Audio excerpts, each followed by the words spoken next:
et nous allons réfléchir sur les caractéristiques du renouveau. On a toujours besoin d'être renouvelé. On a besoin de renouveler l'air dans nos maisons, on a besoin de renouveler l'essence dans nos voitures quand il n'y en a plus, on a besoin de renouveler nos vêtements, on a besoin de renouveler parfois nos tapisseries, et on a surtout besoin d'être renouvelé spirituellement. Et donc, on va réfléchir là-dessus. Vous savez que du chapitre 1 au chapitre 6 du livre de Néhémie, il est question de la reconstruction de la muraille. Du chapitre 7 au chapitre 13, il nous est parlé de la reconstruction spirituelle du peuple. Et au milieu, finalement, du livre, au chapitre 8, il est question d'un réveil. Un réveil, et ce réveil a été puissant et surtout caractérisé par un retour à l'amour de la Bible, de la parole de Dieu, on va dire comme ça. Alors on va relire ce texte du chapitre 8 de Néhémie. Nous avions déjà étudié ensemble ce chapitre et je vous avais dit que nous poursuivrions notre réflexion sur ce chapitre. Donc on le relit ensemble, si vous le voulez bien. À partir du verset 1, Néhémie, chapitre 8. Alors tout le peuple s'assembla comme un seul homme sur la place qui est devant la porte des eaux. Ils dirent à Esdras, le scribe, d'apporter le livre de la loi de Moïse, prescrite par l'Éternel à Israël. Et le sacrificateur Esdras apporta la loi devant l'assemblée, composée d'hommes et de femmes et de tous ceux qui étaient capables de l'entendre. Sous-entendu, des adolescents, des enfants, en capacité d'entendre et de comprendre le message. C'était le premier jour du 7e mois. Esdras lut dans le livre depuis le matin jusqu'au milieu du jour. Sur la place qui est devant la porte des eaux, en présence des hommes et des femmes et de ceux qui étaient capables de l'entendre, tout le peuple fut attentif à la lecture du livre de la loi. Esdras, le scribe, était placé sur une estrade de bois dressée à cette occasion.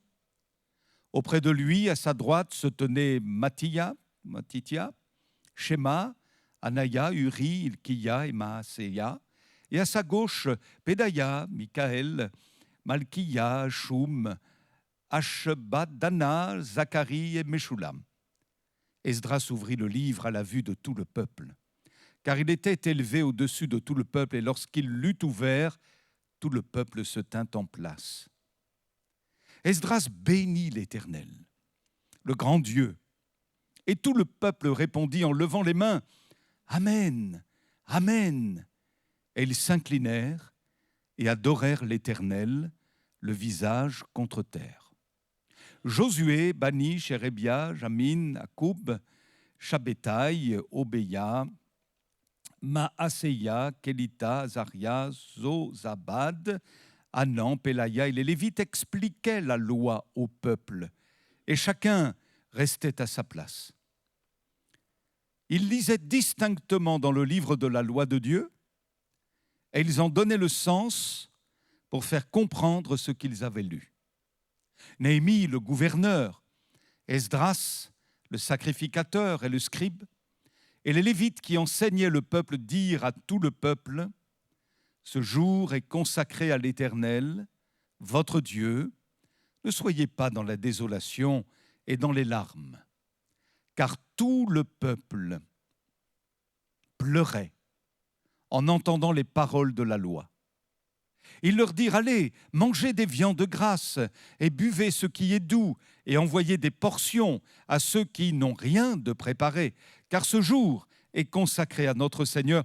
Ne vous affligez pas, car la joie de l'Éternel sera votre force. » Les Lévites calmaient tout le peuple en disant, « Taisez-vous, car ce jour est saint, ne vous affligez pas. » Et tout le peuple s'en alla pour manger et boire, pour envoyer des portions et pour se livrer à de grandes réjouissances, car ils avaient compris les paroles qu'on leur avait expliquées.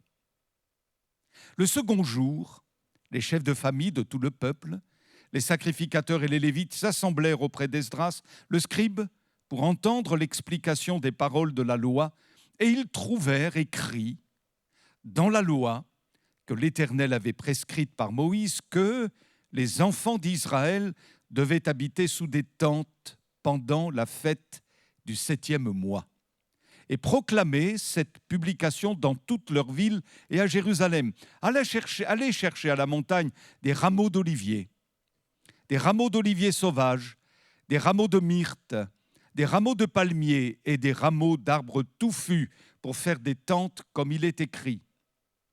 Alors le peuple alla chercher les rameaux et ils se firent des tentes sur le toit de leur maison, dans leur cour, dans les parvis de la maison de Dieu, sur la place de la porte des eaux et sur la place de la porte d'Éphraïm. Toute l'assemblée de ceux qui étaient revenus de la captivité fit des tentes, et ils habitèrent sous ces tentes. Depuis le temps de Josué, fils de Nun, jusqu'à ce jour, les enfants d'Israël n'avaient rien fait de pareil, et il y eut de très grandes réjouissances. On lut dans le livre de la loi de Dieu chaque jour, depuis le premier jour jusqu'au dernier. On célébra la fête pendant 7 jours, et il y eut une assemblée solennelle le 8e jour, comme cela est ordonné. Amen. On se rend compte que le peuple est en train de vivre un réveil. Il y a, me semble-t-il, à la lecture d'un tel texte, une atmosphère de réveil qui règne dans le peuple. Et ça vient de Dieu. Ça vient de Dieu. Et vraiment, on assiste à un véritable renouveau. Peut-être qu'on ne le mesure pas suffisamment, mais en réalité, le peuple vit ici un véritable renouveau, après bien des turbulences d'ailleurs au plan spirituel. Et je vous propose d'examiner à travers le chapitre 8 du livre de Néhémie que nous venons de lire, ce qu'est un renouveau spirituel, puisque ce chapitre nous en donne quelques caractéristiques. Alors la première caractéristique, c'est d'avoir soif d'entendre la parole de Dieu. Un renouveau se manifeste par la soif d'entendre la parole de Dieu. Nous lisons au verset 1, « Alors tout le peuple s'assembla comme un seul homme sur la place qui est devant la porte des eaux. Ils dirent à Esdras, le scribe, d'apporter le livre de la loi de Moïse, prescrite par l'Éternel à Israël. » Verset 3, Esdras lut dans le livre depuis le matin jusqu'au milieu du jour.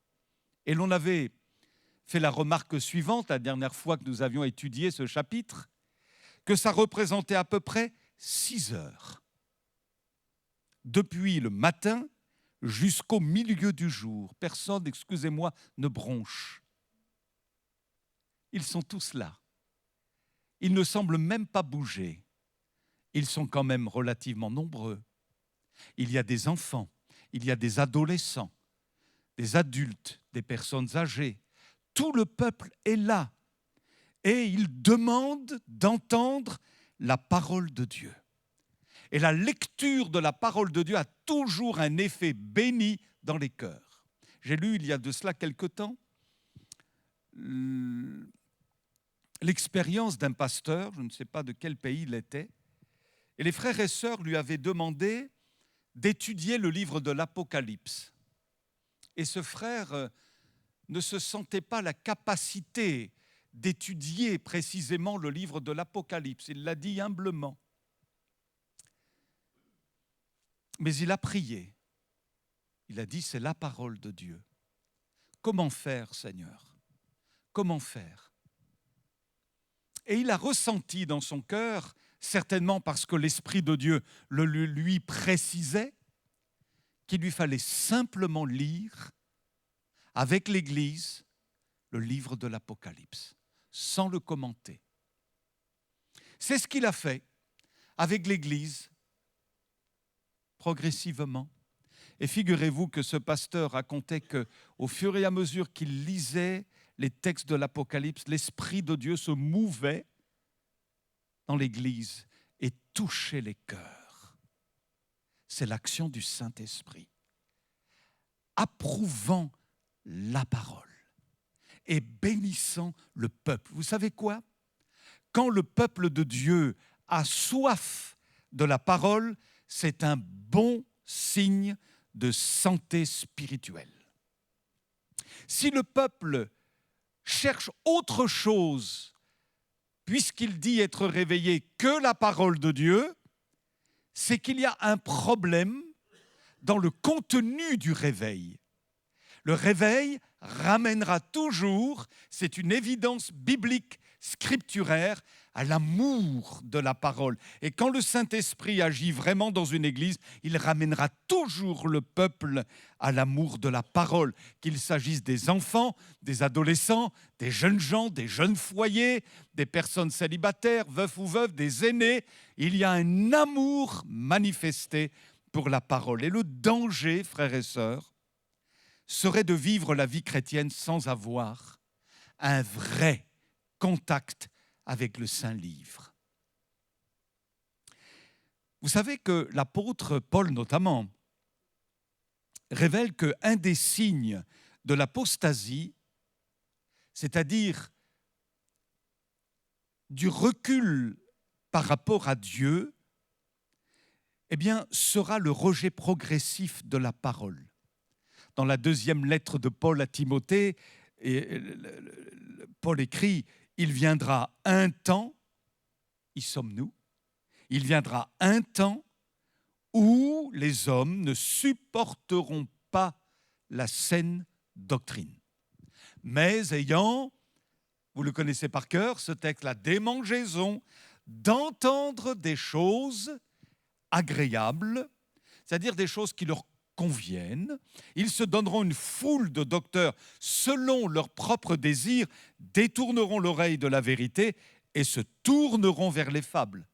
Et Paul ajoute encore à Timothée, sache que dans les derniers jours, il y aura des temps difficiles, les hommes auront l'apparence de la piété, mais renieront ce qui en fait la force. La force de la piété, c'est l'amour de la parole, la réception de la parole, la méditation de la parole, la transformation opérée par la parole dans les cœurs et dans les temps que nous vivons, qui sont certainement ou probablement les derniers temps, eh bien, imitons le peuple du chapitre 8 de Néhémie et disons, Seigneur, nous voulons ta parole. Au sein déjà de l'assemblée, mais aussi dans nos cœurs, pour les papas, les mamans, les jeunes maris, les jeunes épouses, les frères, les sœurs, donne-moi une parole, Seigneur. Donne-moi ta parole, fais-moi entendre ta voix. Nous voulons, comme les disciples d'Emmaüs, que nos cœurs brûlent au-dedans de nous en écoutant les Écritures. D'ailleurs, l'apôtre Pierre dit ceci dans sa première lettre au chapitre 2, verset 2, comme des enfants nouveau-nés. Et j'aime beaucoup cette image du bébé. Toutes les mamans ici présentes l'ont expérimenté. À l'approche du biberon, l'enfant s'agite. Avant, il crie parce qu'il a faim.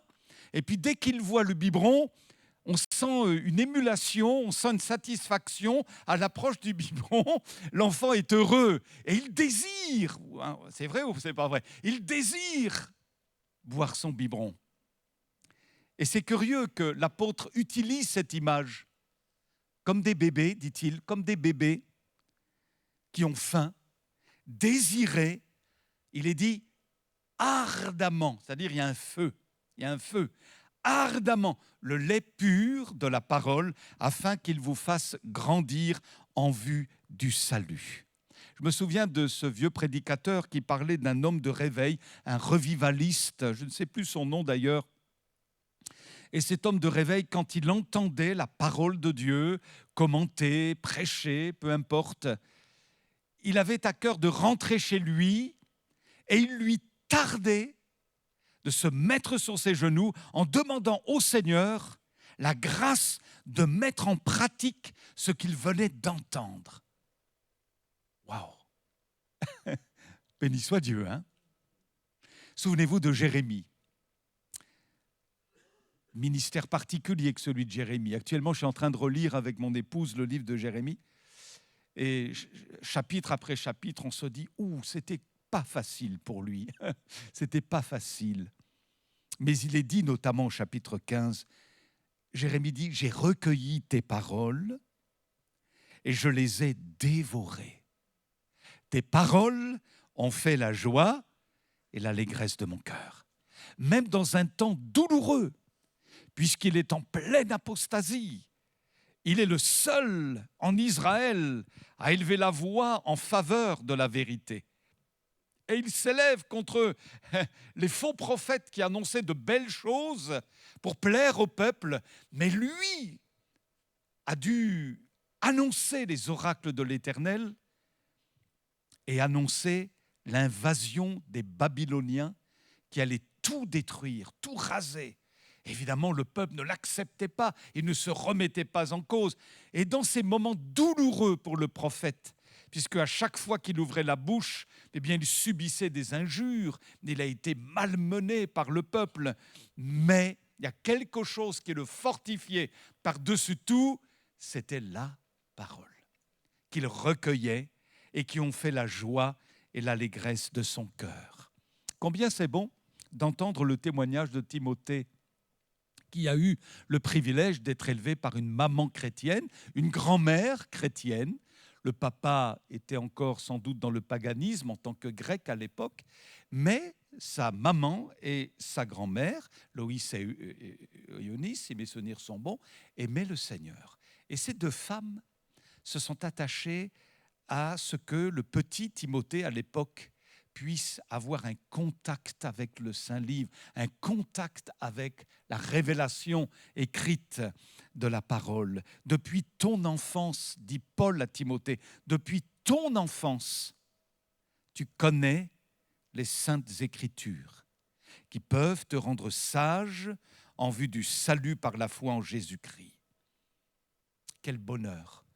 Quand on a été enfant, ça n'a pas été mon privilège personnellement, mais il y en a dans la salle ici qui ont eu ce privilège d'être au contact de la parole de Dieu, et combien ce travail est précieux dans le cadre des gibes, des colonies, etc. Tout ce travail d'enseignement des enfants, puisque si finalement l'Église ne le fait pas, ou les parents chrétiens, ou la maman chrétienne, ou le papa chrétien, ou la mamie, ou le papy, le monde se chargera de leur enseigner autre chose. Et c'est bon de mettre les enfants au contact de la Bible, béni soit Dieu. Je me souviens d'une jeune fille, oui, qui à l'époque avait un souci parce que son groupe de jeunesse battait de l'aile.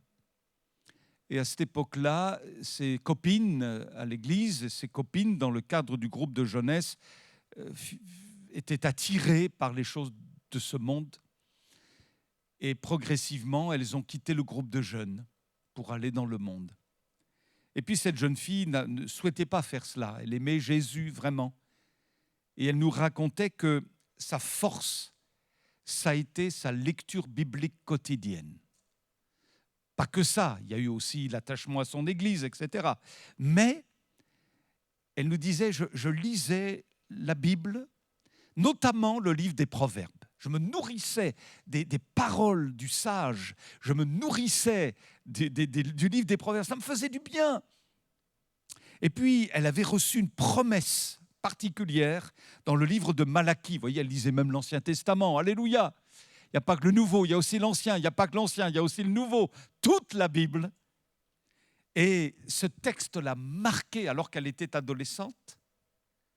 Elle lisait dans le livre du prophète Malachie ceci: ceux qui craignent l'Éternel se parlèrent l'un à l'autre, l'Éternel fut attentif.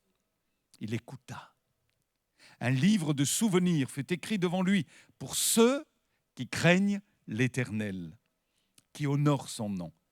Et Dieu dit à ces gens-là, et elle s'est sentie concernée, ils seront à moi. dit Dieu. Ces gens-là, ils seront à moi.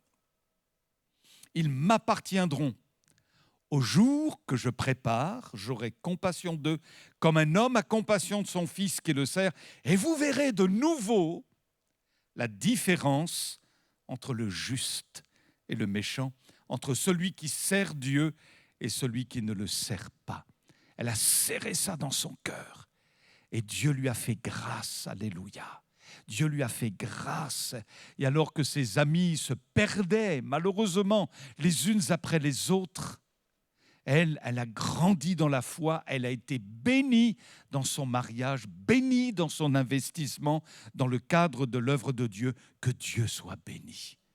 Une des premières manifestations du renouveau, c'est un amour décuplé pour le Saint-Livre, pour la parole du Seigneur. Et la deuxième caractéristique aussi du renouveau, c'est non seulement d'aimer le contact avec le Saint-Livre, mais plus encore la transformation, se laisser transformer par les paroles du Saint-Livre.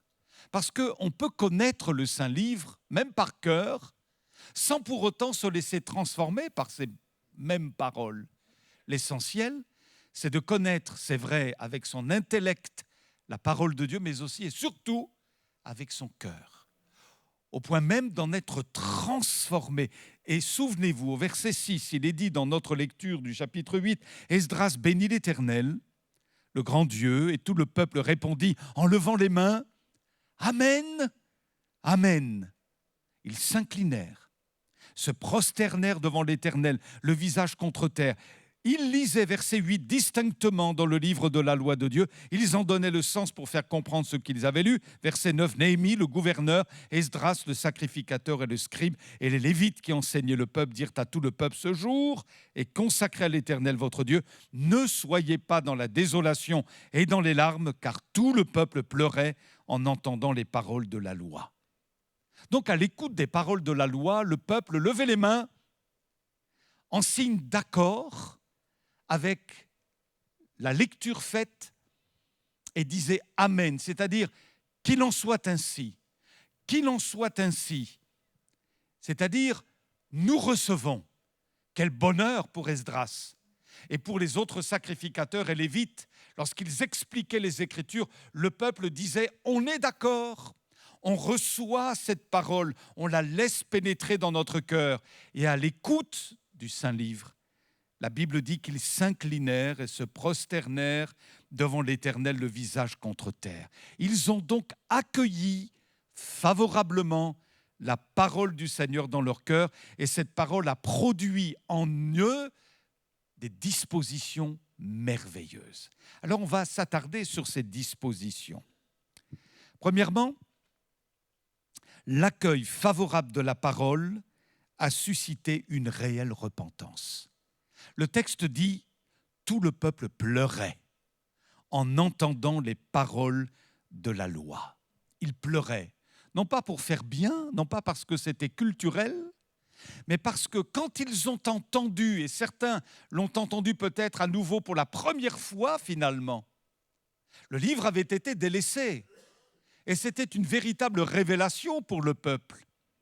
Et donc, là, à travers la lecture audible des Écritures, il était question du péché du peuple.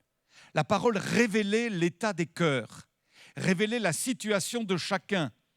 Et ils se sont sentis concernés et culpabilisés, dans le bon sens, par les propos tenus par Moïse dans les Écritures. Et du coup, ça suscitait en eux un mouvement de repentance. Mes amis, si la Bible, quand elle est prêchée, quand elle est lue, n'a plus d'impact dans notre cœur, c'est que quelque part, on a fermé notre cœur. Il faut que cette parole puisse avoir toujours plus d'impact en nous. Non pas une parole qu'on a été intéressé d'entendre un dimanche matin ou un mercredi soir ou que ce soit quelque chose d'autre. Puis finalement, nous sortons et puis on l'oublie, je le dis pour moi-même, mais on peut aussi se le dire les uns les autres. Quel impact a eu la parole à travers toutes les prédications que j'ai entendues? toutes les lectures que j'ai faites. Où en suis-je aujourd'hui? Est-ce que je suis encore capable de m'incliner devant Dieu et de dire « Pardon Seigneur » à l'écoute de telle prédication, à l'écoute de Dieu dans ma lecture personnelle? Est-ce que ça touche encore mon cœur? Est-ce que la parole est encore capable de transformer ma vie, mon caractère, mon intimité, mon identité, même après 40 ans, 30 ans, 20 ans de conversion? Comment la parole est-elle accueillie dans notre cœur? Et voyez comme c'est bon là. Ils sont touchés, alléluia. Ils sont touchés au plus profond d'eux-mêmes. C'est bon quand la parole nous touche, nous bénit, alléluia. Quand la main de Dieu, à travers la parole, touche notre cœur. Ah, c'est quelque chose de bon. Et voyez-vous, personnellement, j'étais dans une église il y a de cela quelque temps, et il y avait eu la prédication, et tout de suite après la prédication, le frère a fait des annonces. Et en moi-même, je me disais, mince, il n'a pas donné le temps au peuple de faire le point par rapport à ce qui a été prêché. Et je pense que c'est important d'avoir un moment de prière, plus ou moins long, pour laisser la parole impacter notre cœur, pour que nous la recevions, qu'elle travaille notre cœur, alléluia, et que dans la semaine, nous y réfléchissions. D'où la nécessité aussi peut-être de revenir sur les messages qui ont été délivrés sur Internet ou à travers les notes que nous avons prises. Et puis voyez-vous, quand le dimanche la parole est prêchée, c'est important, je pense que c'est une saine habitude que le mercredi, voyez-vous, dans la prière, nous rebondissions sur le message du culte. Parce que finalement, on se dit, mais au fait, il a prêché sur quoi le frère dimanche dernier ? Vous comprenez? Je suis comme ça aussi. Il y a pas, vous comprenez? On a vraiment besoin de digérer la parole, d'y revenir, de prier la parole. De prier la parole et de dire, mais tu nous as dit ça dimanche au fait, Seigneur. Et où est-ce que j'en suis là, 2-3 jours après? Il faut que tu touches mon cœur, que tu me libères et que tu me pousses par le Saint-Esprit à mettre ça davantage en pratique. Béni soit le Seigneur. Donc, lorsque la parole est accueillie, elle impacte notre cœur. Elle peut nous amener à la repentance particulièrement. Deuxièmement, l'accueil favorable de la parole a suscité aussi un renouveau de joie. À tel point que les sacrificateurs, les Lévites vont dire au peuple, « Oh, ne vous affligez pas. La joie de l'Éternel sera votre force. » Maintenant que l'amour pour la parole a été restauré, que cette parole a produit la vraie repentance, alors la joie de Dieu s'installe au sein du peuple. Et vous imaginez l'atmosphère là, à ce moment-là, ils ont été dans la désolation parce que la parole a eu un effet dans leur cœur. Pardon Seigneur, pardon, pardon. Puis après, il y a une exhortation de la part des serviteurs de l'Éternel.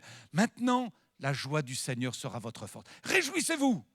Alléluia. Et certainement que là, à l'écoute des hommes de Dieu, à l'écoute de la parole, ils se sont réjouis. Oh, béni sois-tu, Seigneur. On est le peuple de l'Éternel. On a part aux bénédictions de l'Éternel. On va être béni de la part de Dieu. Et l'atmosphère était dégagée. Les lourdeurs s'étaient retirées. Il faisait bon vivre au sein du peuple de l'Éternel réveillé. C'était l'atmosphère de réveil. Gloire à Dieu. Une joie saine. Une joie saine. Quelle différence avec Moïse et Josué, vous en souvenez? Quand ils sont descendus de la montagne, apportant les tables de la loi, et là, ils étaient vraiment participants de la gloire de l'Éternel. Ils descendent certainement motivés d'apporter cette révélation au peuple. Et pendant ce temps, alors qu'ils descendent de la montagne, ils entendent une sorte de fête. La musique, des chants, du bruit. Apparemment, ça dansait, tout cela. Et ils descendent. Mais c'est quoi? Et quand ils arrivent au bas de la montagne, ils voient le peuple s'adonner à l'idolâtrie. C'était une fausse joie. Une joie artificielle, charnelle, qui n'était pas du tout agréable au Seigneur. Voyez, la joie suscitée par la parole, elle est agréable à Dieu. Alléluia. Que le Seigneur nous aide les uns et les autres. Et puis, l'accueil, troisièmement, favorable de la parole a suscité un renouveau fraternel. On voit au verset 10, il leur dit « Allez, mangez des viandes grasses, buvez des liqueurs douces et, écoutez bien, envoyez des portions à ceux qui n'ont rien de préparé. » Pensez aux autres, quoi. Pensez aux autres, car ce jour est consacré à notre Seigneur. Ne vous affligez pas, car la joie de l'Éternel sera votre force. Et le verset 12 nous dit « Et tout le peuple s'en alla pour manger et boire, pour envoyer des portions, sous-entendu à ceux qui n'ont rien de préparé, et pour se livrer à de grandes réjouissances. » C'est le moment du partage. Amen. Finalement, quand on reçoit la parole, eh bien, on ne la reçoit pas pour nous, on la reçoit aussi pour les autres. On s'est fait du bien. Et on communique ensuite aux autres la bénédiction de l'Éternel. Le renouveau, mes amis, était vraiment en marche. Et puis nous allons conclure avec le dernier point. L'accueil favorable de la parole a enfin suscité un retour à l'essentiel. On va lire au verset 14 pour mieux comprendre. Ils trouvèrent écrit dans la loi, plus précisément dans le livre du Lévitique, au chapitre 23, versets 40 à 43, que l'Éternel avait prescrite par Moïse que les enfants d'Israël devaient habiter sous des tentes ou des cabanes pendant la fête du 7e mois. C'est la fête qu'on appelle la fête des tabernacles. Et d'après ce que dit le texte, cette fête-là n'avait pas été célébrée depuis le temps de Josué. Donc depuis des siècles, on avait oublié de célébrer la fête des tabernacles, pourtant mentionnée dans le livre du Lévitique.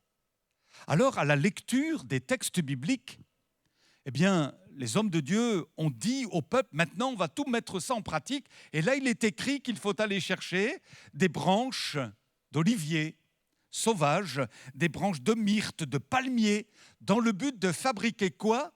De fabriquer des cabanes, à côté des maisons ou sur les terrasses. Alors vous imaginez tous les Hébreux, les familles, les enfants qui arrivaient avec leurs branchages, les hommes, les femmes, tout le monde s'était d'une manière solidaire associé à cette fête et chacun apportait son branchage pour construire des cabanes. Vous imaginez la joie des enfants ?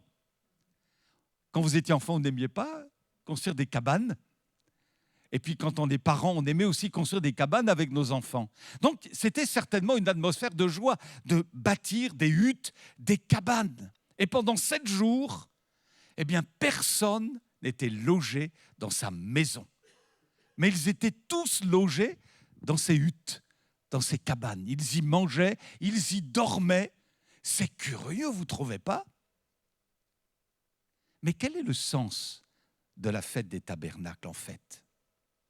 C'est comme si Dieu leur disait, écoutez mon peuple, vous venez de reconstruire des murailles, vous avez édifié des portes, vous avez planté des jardins, des vignes, c'est ce qu'il fallait faire.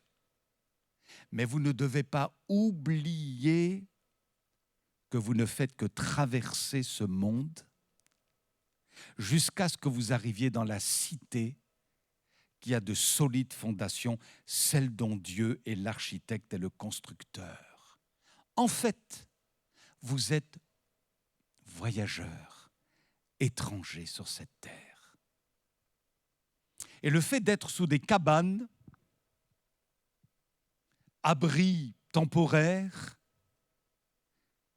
permet au Seigneur d'expliquer symboliquement qu'il ne faut pas s'attacher aux choses de la terre parce qu'elles finissent toujours par s'écrouler et disparaître. Il y a des valeurs plus importantes dans le ciel. Et le fait de vivre donc sous des cabanes comme cela pendant 7 jours les amenait à réfléchir qu'ils n'étaient que, en réalité, oui, des étrangers et des voyageurs. Le Seigneur désire, frères et sœurs, que nos cœurs soient dans la hutte. Vous comprenez ce que je veux dire ?